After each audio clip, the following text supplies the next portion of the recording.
Hello and a warm welcome to this month's CBI SME webinar. I'm Maxine Bligh, the CBI's Commercial Director with responsibility for our SME members and our offer to SMEs. And the focus of today's webinar is public sector procurement. Now we know there's significant potential for public sector procurement to create business and growth opportunities by increasing participation for small and medium-sized businesses, and that would really improve the public sector's access to some of the creativity and innovation that SMEs can bring. So in this session, we'll discuss how businesses can overcome barriers to participating in public sector procurement and share good practice and top tips for those bidding in for government contracts. In terms of how the session will run today, you'll hear some introductory comments from one of the CBI team on what we're doing to support CBI members in this space, and then a case study from the Horstman group on how they've successfully bid for public contracts and how this has driven their commercial success. So you can ask questions, which we'll come to at the end, by using the question box on the screen. So please feel free to add those questions in at any time, and we'll come to them in discussion. So your speakers for today, representing the CBI is Liz Crowhurst. Liz is the Deputy Director of the CBI's Policy Unit, a new cross-cutting team focused on shaping government policy across a wide range of areas, including manufacturing, construction, housing, public sector markets, transport, and recovery from the COVID-19 pandemic. And Liz previously led the CBI's work on infrastructure and public sector markets, and has overseen the delivery of a number of reports for us on issues such as the future of commuting, social value, and the role of public-private partnerships during the pandemic. Prior to this, Liz spent a number of years working for public policy-focused organisations such as the Centre for Capital Punishment Studies, the Reform Think Tank, and the Police Foundation. And prior to joining the CBI, was working as a senior advisor on criminal justice in the House of Commons. Welcome to you, Liz. We're also delighted to be joined by the CEO of the Horstman Group, Ian Payne.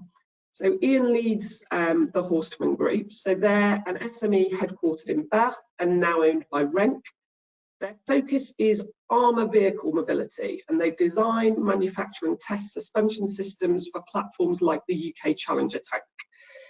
So Ian started his career at Vickers in Newcastle and has got more than 30 years experience in the sector, has worked on some really exciting things, so engineer and project leader with the British government on radio telescopes in Hawaii, spacecraft mechanisms for ESA, crash-worthy seats for helicopters, and secure battlefield data radios. So Ian, huge welcome to you, really delighted that you can join us. Thank you. Perfect. Okay, Liz, I think we're going to come across to you first. Liz is going to provide an overview of the opportunities increased SME participation in procurement provides and some of the challenges that our members are facing at the moment and how we're responding to that. So Liz, if I can come to you for your remarks. Perfect, thanks Max, and hi all. Many thanks for the invitation to attend today. It's great to be with you, and I'm really looking forward to hearing from Ian at Horstman shortly, and then getting into a bit of Q&A. Ahead of this, as Maxine just said, I'm going to provide a bit of a scene set for today's discussions, focus mainly on what we've heard from our members about the challenges of public sector procurement for small businesses, and then move on. You'll be pleased to hear to some of the positives around the key policy developments that we see coming down the track, and those in particular that we think will provide new opportunities for SMEs in this space. I did want to kick off by just noting the kind of sheer scale of the public sector market for those who are less familiar with it. I think it does mean that there is a significant opportunity for small businesses who are successful at getting into this space to grow. So each year the government is spending around £300 billion with its suppliers, and this is going up year on year. So a genuine opportunity for growth there. It's also important to note that the government does have a clear commitment to spend more with SMEs, and that is a real focus for them. So they set a goal a number of years ago that they'd spend £1 in every 3 with the small business by 2022. I'm sad to say we're here and it hasn't happened, but we are moving in the right direction, and hopefully some of the things I'll touch on today will also help push that number up towards the 3rd, which is the ultimate goal.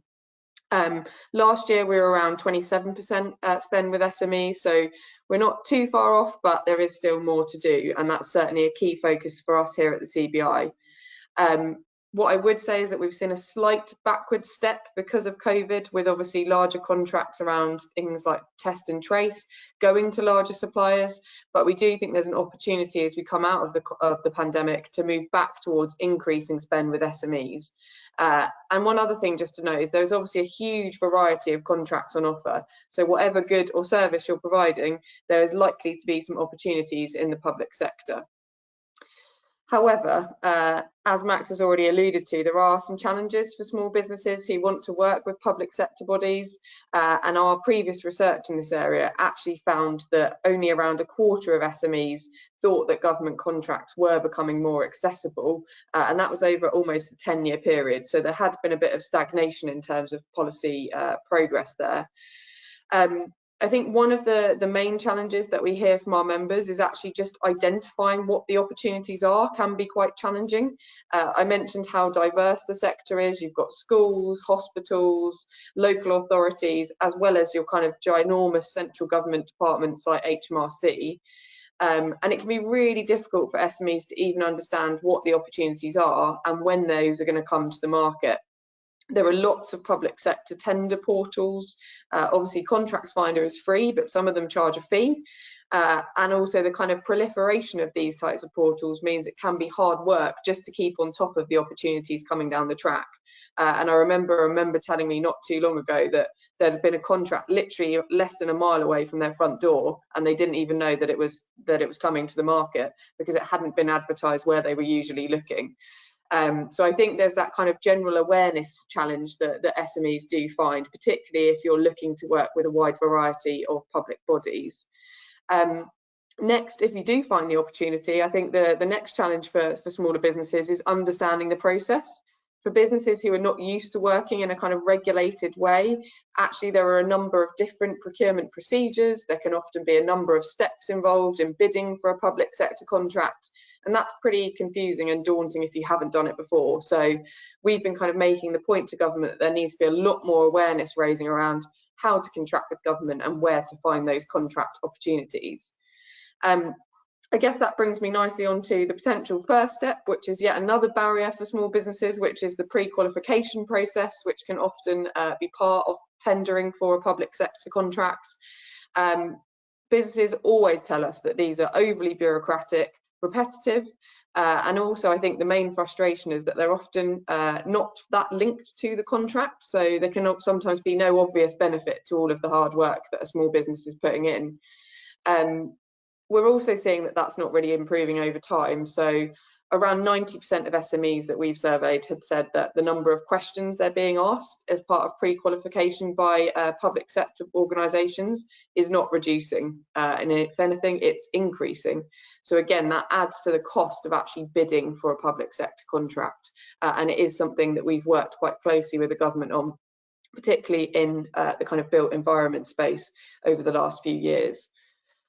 It won't surprise you that bureaucracy is a kind of consistent theme in the feedback we receive throughout the kind of public sector tender process. But I think just one other point that I would note is that there are also some quite onerous processes that happen in some parts of the public sector.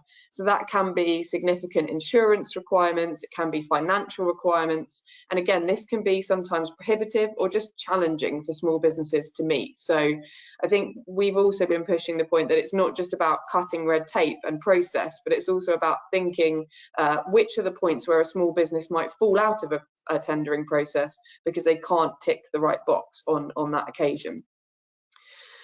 Just two other areas where we think there are still some persistent challenges for small businesses. One is framework agreements. Some of you may be familiar with the government's push to contract more through frameworks, which enable organisations to basically buy goods or services for a single agreement from multiple suppliers. These should have lots of benefits, so they should reduce administrative burdens both for the buyer and supplier, and in theory enable suppliers to offer more competitive prices. When they were first introduced, I think they were heralded as a kind of tool that would be great for SMEs, but the feedback that we receive from our members is that too often they benefit the larger suppliers, and that SMEs are spending time bidding to get onto frameworks and then not actually seeing financial benefits come through during the time that they're on that agreement. So we've been saying to Cabinet Office in particular, who oversee the framework agreements, that they really need to think about how these are being deployed and monitoring how SMEs are benefiting from different framework agreements, particularly in the kind of tech space where there's clearly a lot of opportunity for smaller businesses.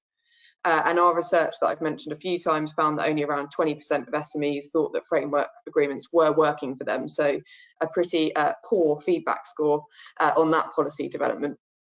And then I think finally, just one of the kind of very simple challenges that we do see is that despite some government efforts to kind of break down contracts, there are still many opportunities which are just too large for smaller businesses alone to deliver. And we have been pushing on the government to really critically think about how they can break down those contracts into packages of work, look more critically for opportunities around consortia bids and different structures so that SMEs have more opportunities to bid, even for the more complex programmes. So safe to say these are all things that we're really pushing with government, and as Maxine said at the beginning, it isn't just about, you know, benefiting small businesses, but it's the benefit to the public sector of having a more diverse, more innovative range of suppliers who can help with some of the really complex social challenges that the government are trying to overcome. You'll be pleased to know that's probably enough doom and gloom to kick off the session. If I was selling you the public sector, I've probably not done a great job so far. But I am going to come on to talk about a couple of areas where we do think there's some opportunities and that might address some of the problems that I've just mentioned. So the first is the Procurement Bill. So we are expecting a pretty radical overhaul of how procurement is regulated, and the government has been quite bold on this. It's one of the key areas that they have pursued since our exit from the EU, now under the guise of Mr. Rees-Mogg. These changes are due to come into law through the bill, which will be laid before Parliament over the next couple of months, and we've got some resources on that which we can share after this call to give you a more detailed breakdown of what those changes might mean. But there's a couple of areas that I do think could be really beneficial to SMEs. So firstly, there's a big area of reform around a new digital platform for procurement, which will underpin how procurement works going forwards. It's really ambitious, but it will increase transparency of opportunities. It will make a kind of one-stop shop for all businesses to find out about what procurement is happening across the public sector, and also it will be a way to only provide information once. So for example, on pre-qualification, you won't have to keep doing that a number of times. So I think that the kind of digital transformation of procurement has real opportunities for small businesses. And secondly, I mentioned that there's a number of procurement procedures, which frustratingly all have quite similar names. It's very confusing. And the bill should slash the number of procedures from 8 to 3.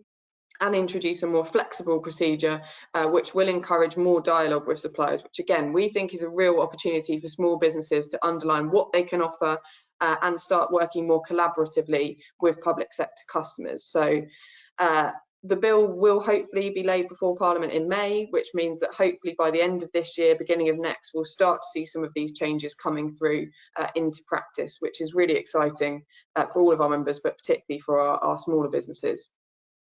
Secondly, social value. The government has, I think, made some progress on getting away from a culture in which lowest bid wins, although I'm sure Ian might have some thoughts on that. And that focus on quality and kind of social outcomes, we think is a real opportunity for small businesses too. So it's mandatory in central government, for those who are not aware, for 10% weighting to be put on social value criteria. And in local government, we're seeing that up more around the 20–25%. So we think SMEs are really well placed to demonstrate this, be that local employment, community initiatives, training that you're offering to your staff, really underlining the value that you bring beyond the service or good that you provide. And I think that is a genuine opportunity for small businesses. We've also previously actually argued that the government should give SMEs points just for being an SME as part of social value criteria, because we genuinely think that small businesses are so important to communities, and that's something that we'll continue to push on.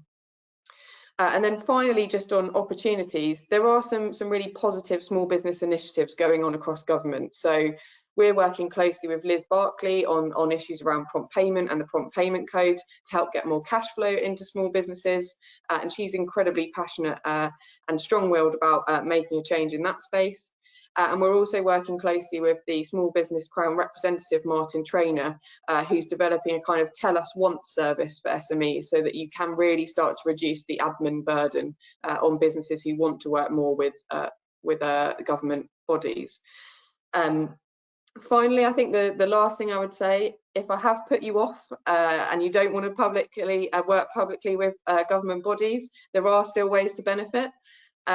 Lots of our smaller business members are obviously part of public sector supply chains, and there are loads of opportunities in that space too. We do think that sometimes it works well for larger contractors to shoulder the risks, the complexity, the burden of kind of going through the process. And we're really committed to helping small businesses make connections with our larger members if that's the way that they want to go. So there is an easy way as well as the challenge of going through public sector procurement.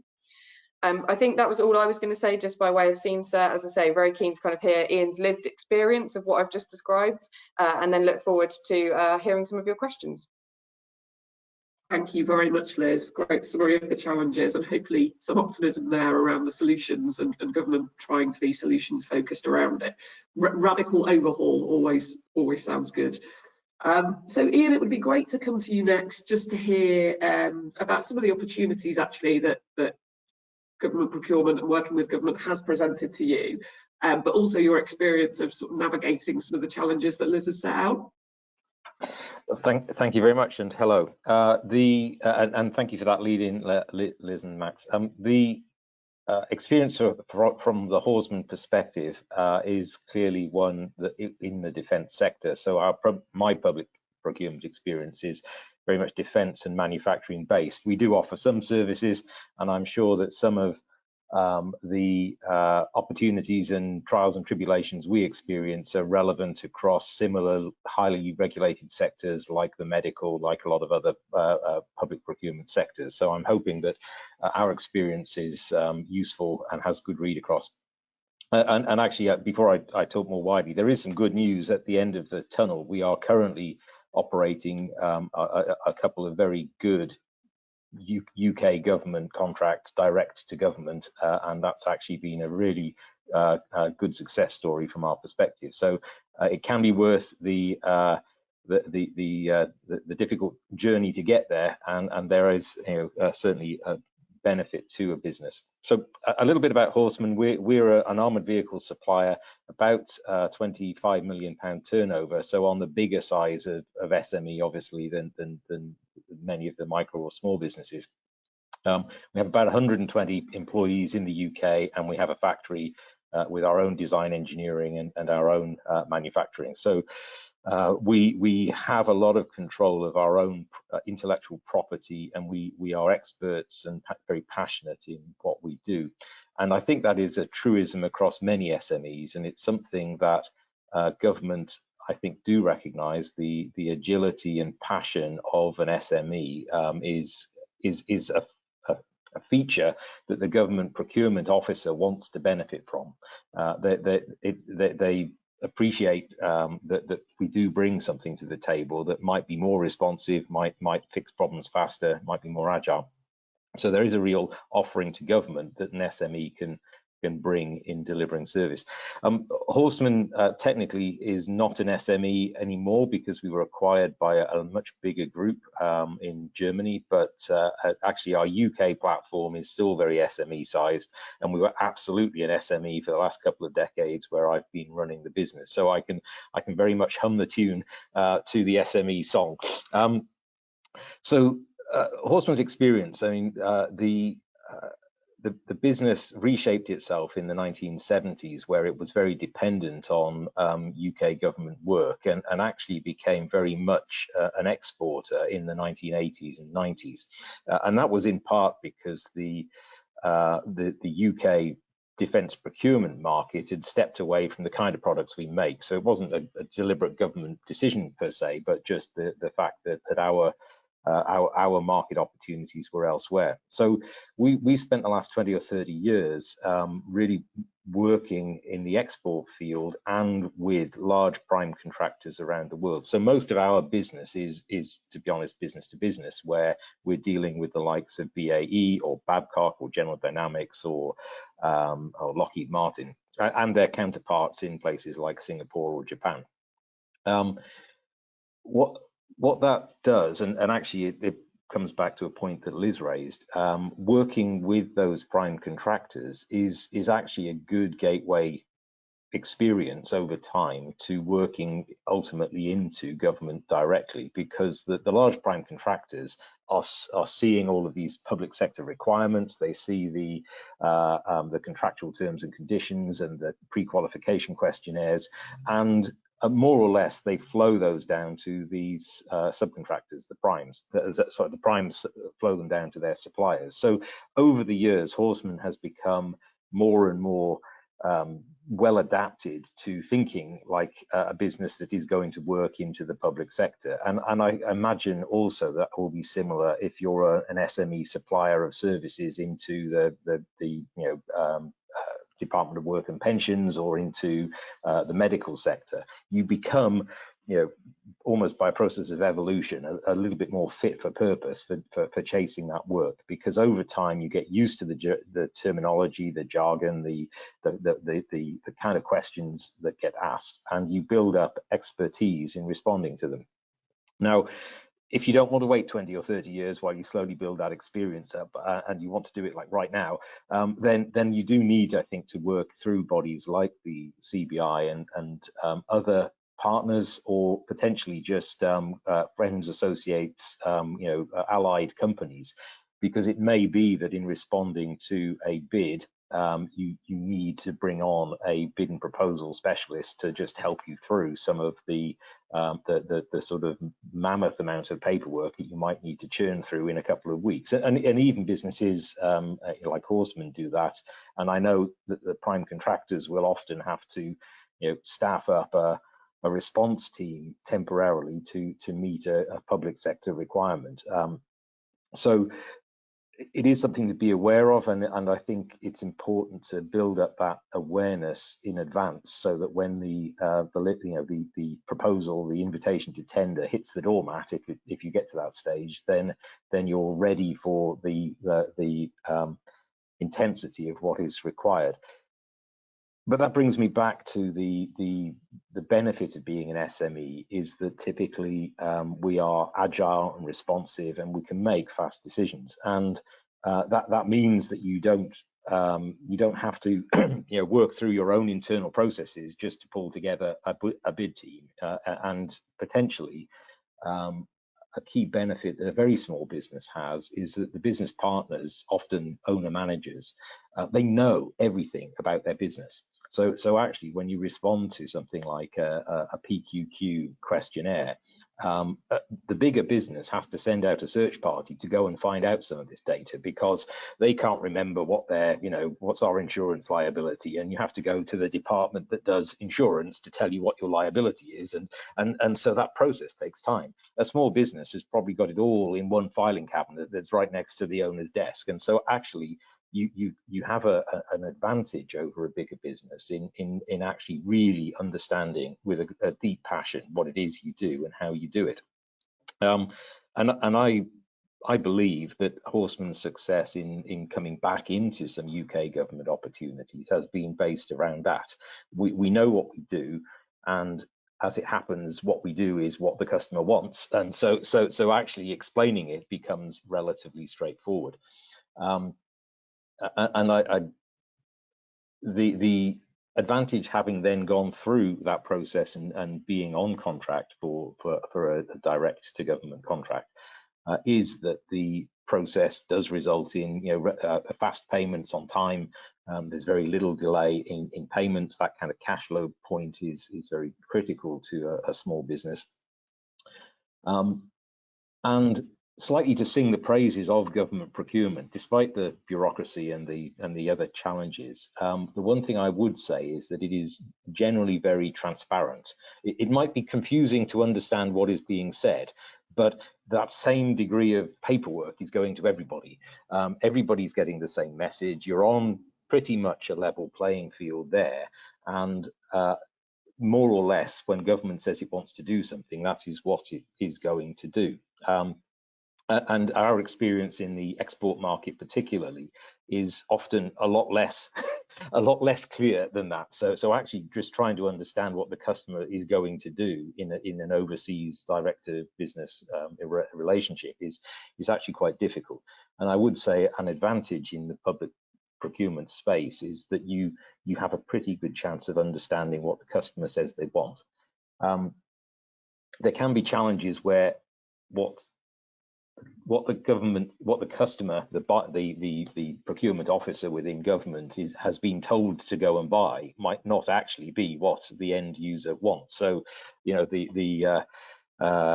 actually one medical, I won't bore you with defense examples because they are legion, but my daughter was training to be a nurse, and you know, for example, I think the little pans that are given to patients if they're not feeling very well, those little cardboard kind of receptacles, you know, there's a government requirement that goes out and buys them, but the nurses would quite like it if they didn't leak, for example. so those kind of things are something which the SME might really understand what is wanted. The government procurement officer might not be quite so close to the end customer, the end user, the nurse or the soldier or the guy digging a ditch on the highway. And there's an advantage again to an SME to explain with some passion why what you are offering is better than what somebody else is offering, which may or may not get you any points, but in a strict scoring scheme. But actually, if you can really get that message across, it does eventually get home to the end user. So I talked a lot without talking any specifics about the contract that we're operating and working, and just for context, we are supplying at the moment an upgrade to armoured vehicle suspension for the British Army, where you know, that's now it's a approximately £30 million contract that's running over a 10-year period. So this gives us a lot of stability, and we know what our assembly team and what our manufacturing team are going to be doing in that area for a prolonged length of time, and that's a great foundation on which to then go and build other business opportunities and leverage that kind of secure, stable. We know that the cash is coming in this area, and that can be an attraction also to an SME. I would personally not recommend that anybody become completely dependent on government contracting. Now, that might be difficult for some of the CBI members who are ultimately in that public procurement space, but certainly our experience was that a healthy blend of some government contracts that give you some discipline and some transparency and some long-term sight of what's going on are quite good. But you also need to be, you know, proactive about having a diverse portfolio of customers, which is ultimately to the benefit of both the public service customer you're supplying, because you get to learn stuff in area A that you can bring to area B. But as a business, it means that you're also not beholden to changes in public sector funding or priorities, which can be quite entertaining, shall we say. Again, the defense industry sees this a lot. I think when I worked in science and aerospace, we would see it sometimes also, that end of year spending by governments becomes extremely irrational. You get to, you know, March the 22nd, and your procurement officer, who's been telling you not to ship things for a very long time, will buy almost anything you have in your factory because he's got a budget to use up by the end of the month. Now that's much less of a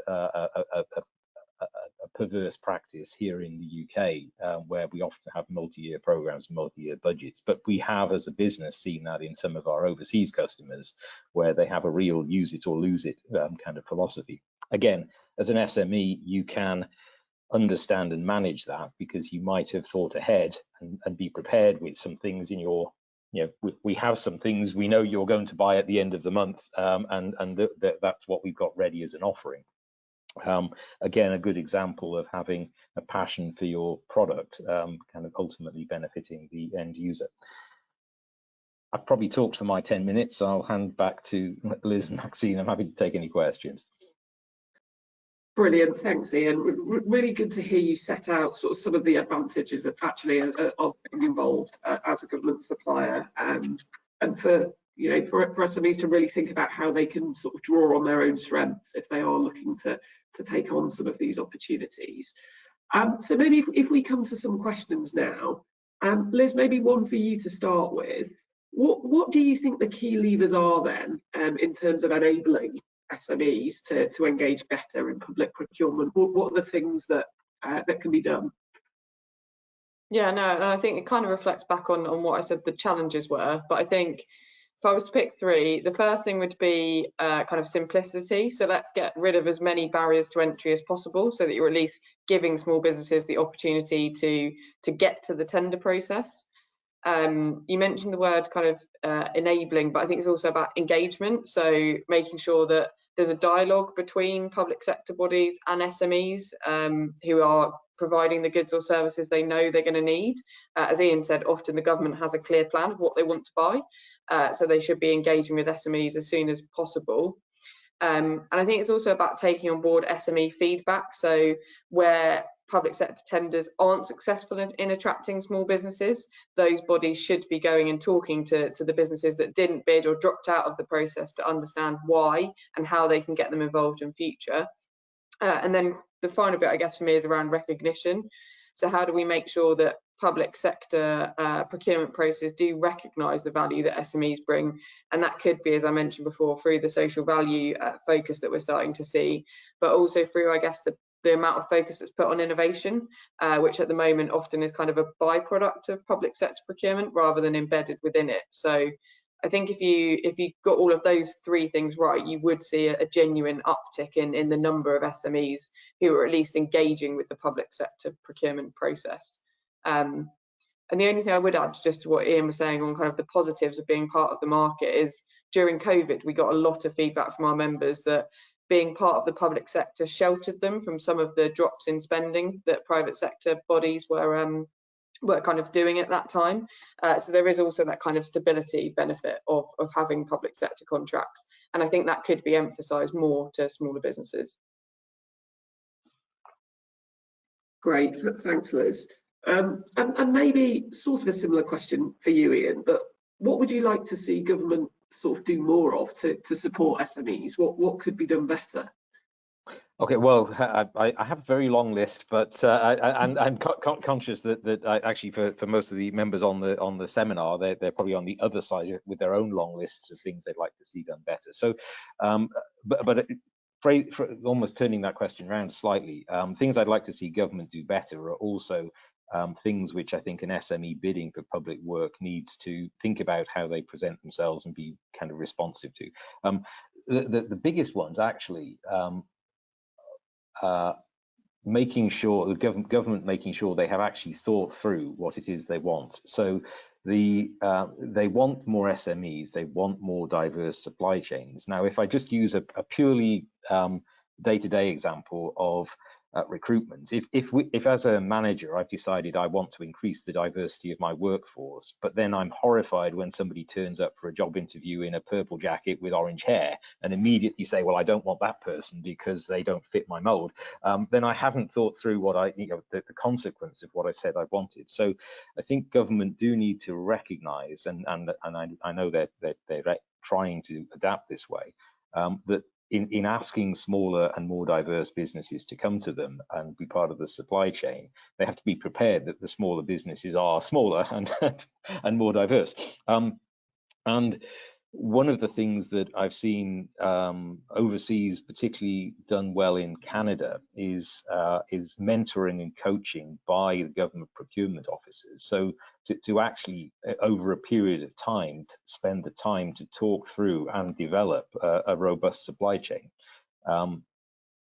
The challenge, of course, from a government perspective with this is that you really have to be able to staff the contracting procedure in order to do that. So if you were placing one £10 million contract with a large prime, and now you have to place 10 £1 million contracts with an SME, that's 10 times as many people you've got to talk to. It's 10 times as many suppliers, you have to work through their questions and answers, you have to mentor and coach them and engage them and so forth.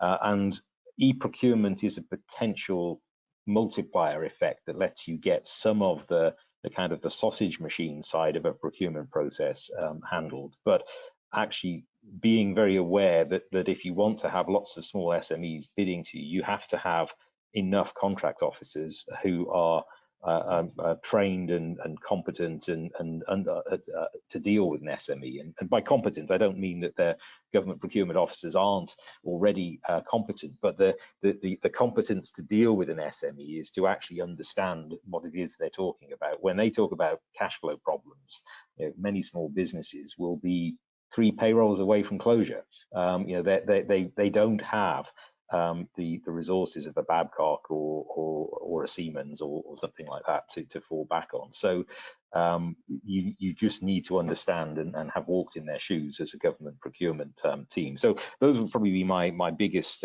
points, would be to actually understand and adapt the procurement process for the sheer quantity and diversity that we're looking for.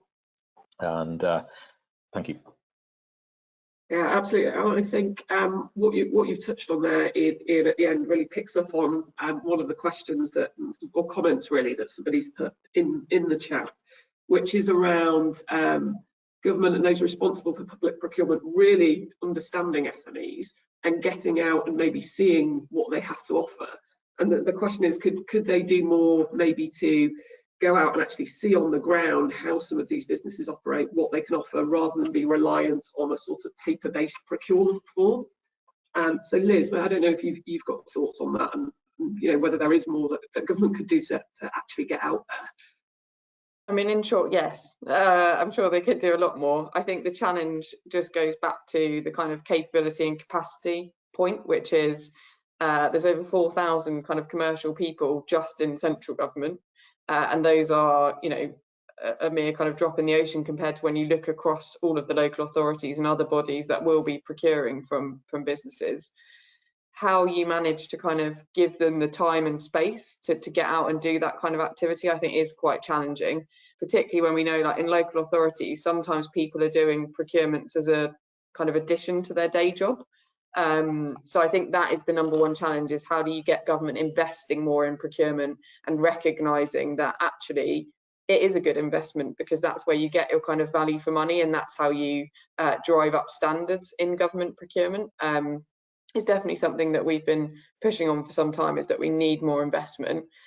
I think the other challenge is maybe how do you weave in kind of awareness of SMEs to existing commercial training. So we know that officials are currently going through kind of e-modules for the social value developments, for what will be happening in the Procurement Bill, for a number of other updates to commercial policy, but they're very just kind of one size fits all. There isn't like SME modules within that. And I think they could probably do more on that front, as well as getting people out and about to SMEs. And I know the FSB, the Federation of Small Businesses, have also been trying to bring together some case studies and examples so that government can at least see on the ground how SMEs are delivering. But yeah, in short, they could definitely do more. Yeah, fantastic. And hopefully that's something that we can support with at the CBI as well, just to make sure that we're sort of showcasing those case studies from SMEs wherever we can in the platforms that we have with government. Ian, one final question for you that's come in, which is, what do you do to achieve diversity in your own supplier base? Okay. So we across the defence industry, we have some constraints on what we can do, and in fact during COVID those proved to have been worth their weight in gold. So our constraints were: don't buy anything from Russia, don't buy anything from China, don't buy anything from ideally it comes from qualified sources within NATO and Europe and the UK. So actually we do have a supply base, and we have deliberately kept somewhat diverse. We dual source where we can, for example. So we will look at 2 casting suppliers, 2 forging suppliers for the same part, which makes it slightly more expensive, but it also means that if that one business or another has a problem or a hiccup or whatever, we are less sensitive to it. We do not actively select for an SME supplier compared to, you know, so we tend to be almost agnostic as to the size of the supplier, as long as it has got some financial stability, credibility. We're much more interested in their quality, their passion, their ability to understand what it is that we want, and we do have, of course, detailed supplier questionnaires of our own, which are mirroring the end product that ultimately feeds into the prime that feeds into government. So we probably do ask a lot more questions than some people would like, but that's actually part of doing business in our field, that is inevitable. But things like financial checks, you can go a long way with a Dun & Bradstreet check and a company's house check and one copy of the financial accounts. You don't need to have run somebody through the Spanish Inquisition in order to understand what's going on. And again, as an agile company, if it doesn't work out, we'll switch to something else. So I think that's perhaps one other part that government and public procurement need to consider in dealing with SMEs is the appetite on the government side for risk. So you may just have to place some contracts which are going to fail. Some of those small businesses will fold. They may be dependent on one person who gets hit by a bus. I mean, there are things like that might happen. But you, as the public procurement sector, if you placed 100 contracts at £1 million each and 3 of them fail, well, you know, so be it. At the moment, what happens is they're designing processes aimed at placing the big contract to a big public sector procurement, you know, type organisation, and we've all seen examples where they have also failed spectacularly. And I won't name any names, but I'm sure everybody can think of at least 2. And so the point in dealing with SMEs is each individual contract might be slightly more risky, but it's spread across a wide portfolio, and I think government should embrace that and not try to eliminate that risk with onerous requirements for insurance and liability and so forth. I mean, obviously there needs to be some due diligence, but it doesn't necessarily need the same kind of massive liability exposure that you might be giving to a company like Microsoft or Babcock or G4. Absolutely, thanks, Ian. Liz, I might just come to you just for a kind of last word. You mentioned the Procurement Bill coming up. Any kind of final thoughts on what the CBI is doing next, or what members can kind of look out for? Yeah, sure. As I mentioned, it is a kind of really big opportunity, we think, to genuinely see procurement change and not just kind of round the edges, like a fundamental reform. So we will be hosting a couple of events, probably in late May, June, depending on when the bill comes before Parliament. We can obviously share details of that with this group. We're also meeting really regularly with the officials who are working on the guidance that will accompany the bill, because we do kind of think the devil is in the detail. So we really want to push to make sure that businesses' voices are heard in that guidance. And the third part, which is crucial with all of this, is the training. So firstly, we'll be holding some workshops with Cabinet Office to look at how they're training officials on the new regulations, and also looking at what the opportunities are for suppliers to take part in workshops so that they can know what to expect and what's going to kind of look and feel differently for them on this side of the fence. So lots going on in the procurement regulation space, and if anyone on today's call has got any specific questions, very happy to also have a call and discuss that in more detail, but safe to say it's going to be a big priority for us for the next 6 months or so. Great, thanks, Liz. Well, we've come to the end of our time. Thank you very much to those that have joined today. I hope that you have some useful things to take away, and that if you are thinking about government procurement, that it has left you optimistic, although aware of the challenges. I think, you know, good thoughts from Ian in terms of how you can build your awareness and your knowledge and your network to approach some of these opportunities in advance of going out there and bidding for them. Ian, Liz, thank you so much for joining us. It's been great to have you on the call.